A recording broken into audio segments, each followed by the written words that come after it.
restarted my computer. We're rocking and rolling again. So it's always interesting as tech challenges us.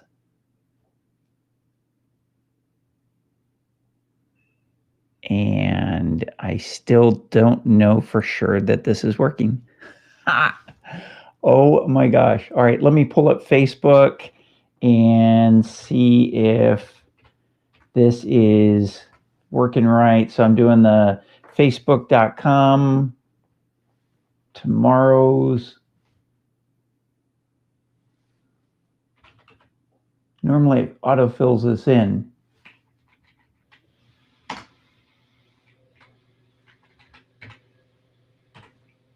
There we go, tomorrow's police officer. And there it is. All right, here we go. Everybody, welcome. Yay, it is working. Okay, you could hear me. I couldn't hear me for some reason. Not quite sure what was going on, but it's fixed now. So, tonight, talking about 3 ways to get out of survival state. So, I talked before about being in the 2 states.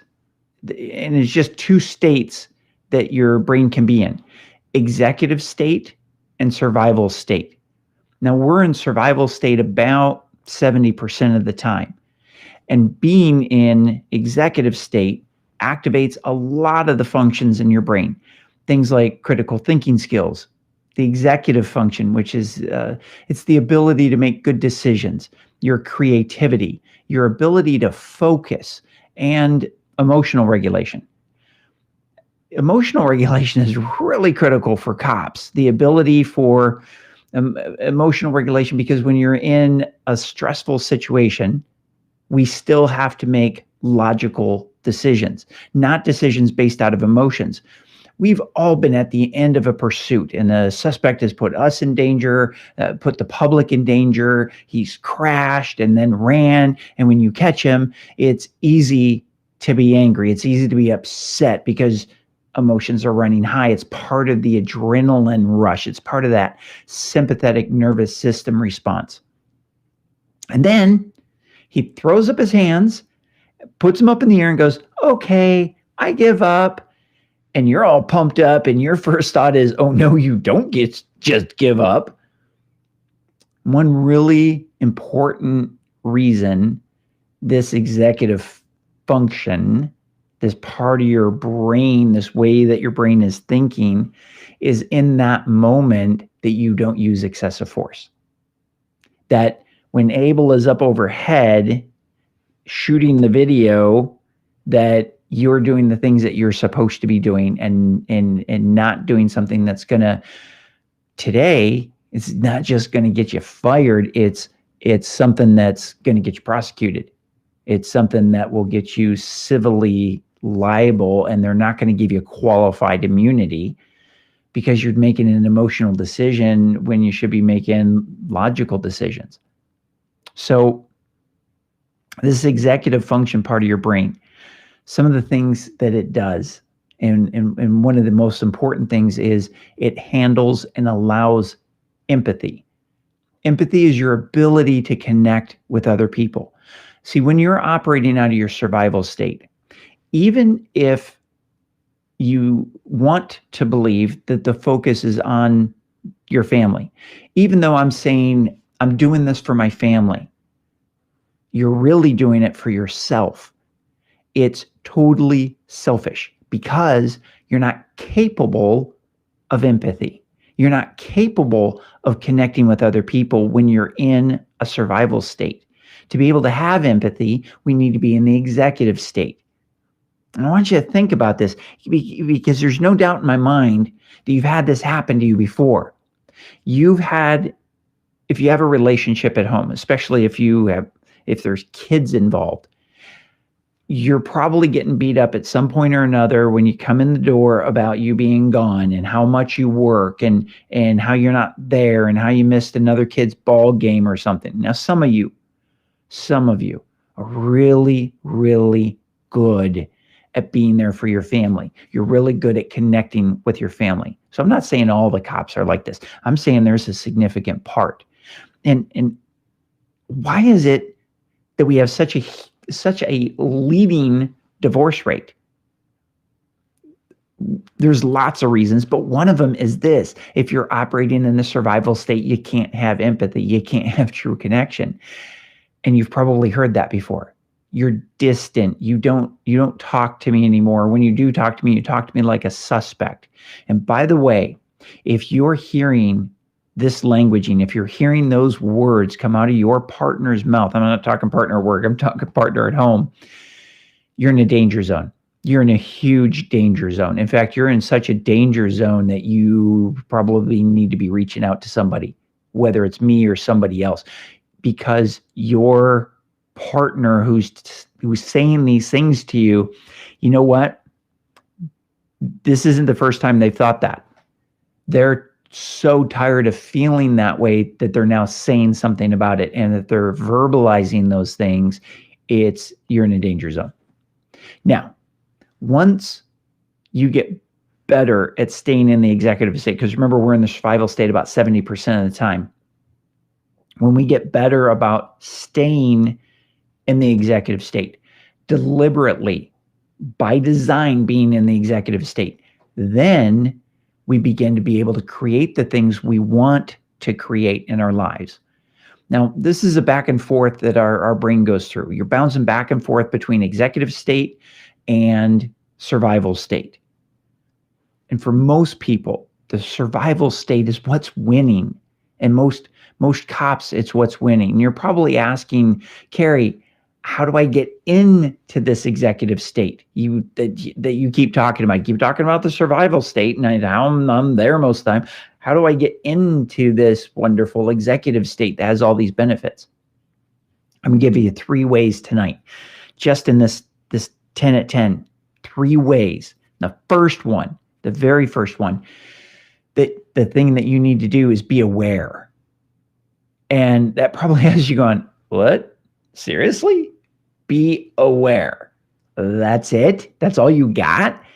And no, that's not all I got. That's just the first step.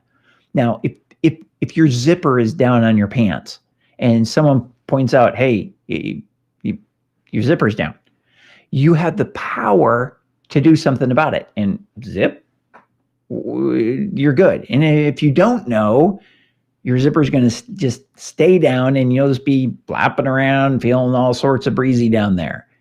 And the same applies with being in a survival state. If you don't notice that you're in a survival state, you're going to continue on merrily being in a survival state.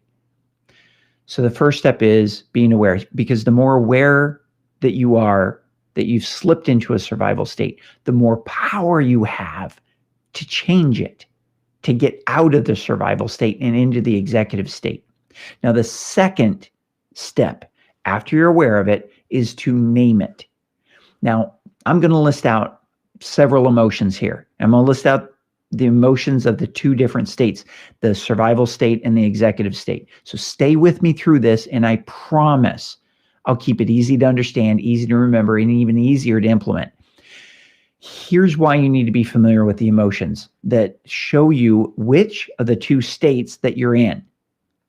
Survival state emotions, they're ones that don't make you feel good. Stress, anxiety, overwhelm, anger, being impatient. To steal the Top Gun line, the list is long and undistinguished. It just goes on and on. All of these emotions trigger your survival state. Now, executive state emotions, these are ones that do make you feel good. Hope, joy, gratitude, compassion, calm, curiosity, courage.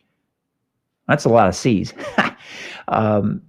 One super simple way to activate your brain into the executive state is you're aware of the emotions, first step. The second is to label the emotion that you're feeling. It's a psychological strategy. Quite frankly, it's a trick. but it works. It's like totally effective. Remember how a phrase I always use, you're reaching in somebody's head and you're flipping a switch and they don't realize you're doing it. Well, in this case, you're reaching inside your own head and you're flipping a switch and you know you did it. Now, how did they come up with this whole idea of, well, name your emotions? It works like this.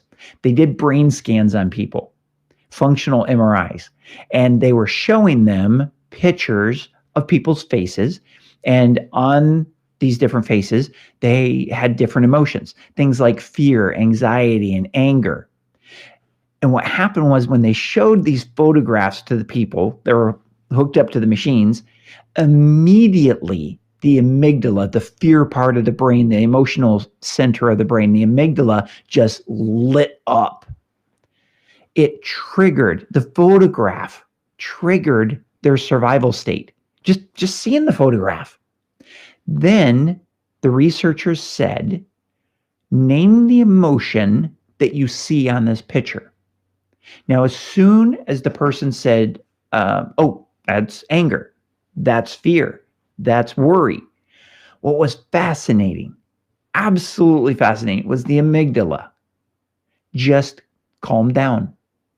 To label an emotion, it requires you to think. When you're in a survival state, you're not thinking, you're just reacting. And just taking a moment to pay attention and name the emotion, it activates your executive state. Now, I've told you before that if you're feeling fear or anger, and those always go together, that the opposite of fear and anger is gratitude. So going to gratitude activates your executive state. Naming the emotion activates it. So first step, be aware. Second step, name the emotion. Because knowing the emotions of the survival state at the bare minimum, if you know the executive ones, that's great.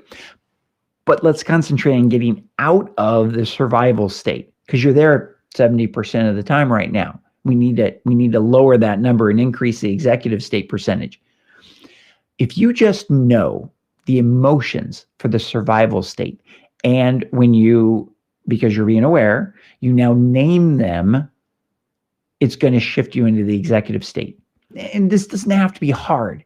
It doesn't have to be a task. It doesn't have to be a pain. Make it fun. Make it a game. I'm feeling anxious. All right. Now that I know I'm feeling anxious, I'm probably in the survival state right now. Bring attention to it. And you don't have to do something wild to be able to shift your state. You just have to, 1, be aware, and 2, name it. So we need to be in a more calm state to be able to activate the executive state that allows you to have focus and clarity, to not procrastinate and all that good stuff. So here's one more really quick and easy thing you can do to get into the executive state. Remember, we're activating the parasympathetic nervous system. The parasympathetic nervous system is one it's the brakes for our emotions. It puts the brakes on, and the brakes to everything the sympathetic response causes. It's just to breathe. That's it. Remember what I said, easy to understand, easy to remember, even easier to implement. Breathe. Just doing some deep breathing exercises. Deep breaths activate the neurons, the nerve cells in your diaphragm and your lungs. And they're the ones that turn on the parasympathetic nervous system. This way, you can go back into what I call the rest and digest mode. So we have the fight or flight mode. The opposite is rest and digest. And this will also help you stay in the executive state, not just get into it, but stay there. So it's a simple deep breath. You take a long breath in, 4 to 5 seconds, hold it for 4 to 5 seconds, and then breathe out